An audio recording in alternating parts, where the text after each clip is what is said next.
তখন মহা আনন্দে আমরা ঈদ মোবারক পালন করি সর্বধর্মের সমন্বয়ে ব্যক্তিদের নিয়ে। এইটা ভারতবর্ষের কোন এক বিশেষ ব্যক্তিত্বরা তারা ভাগ করতে চাইছে, দেশের জন্য নয়, স্বার্থের জন্য। তাদের এই উদ্যোগ এবং প্রয়াসকে জিহাদ ঘোষণা করার দিন আজকে। যারা আজকে আত্মবলিদান দিয়েছেন, নেতাজি সুভাষচন্দ্র বসু, মহাত্মা গান্ধীজি, তাদের উদ্যোগ।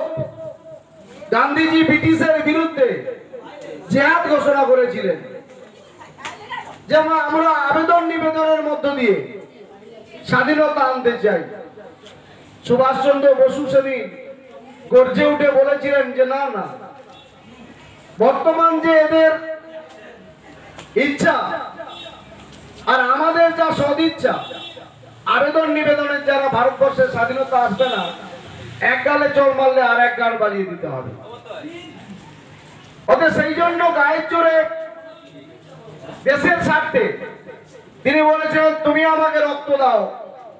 ব্রিটিশদের বিরুদ্ধে বলেছেন আমরা তোমাকে স্বাধীনতা দেব।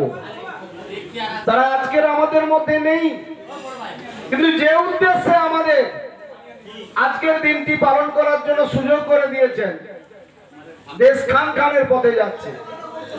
জওহরলাল নেহরুর উদ্যোগ, মহাত্মা গান্ধীজির উদ্যোগ, আমাদের প্রয়াত শ্রীমতী ইন্দিরা গান্ধীর উদ্যোগ, ভারতবর্ষের প্রধানমন্ত্রী প্রাক্তন রাজীব গান্ধী সহ যারা বিগত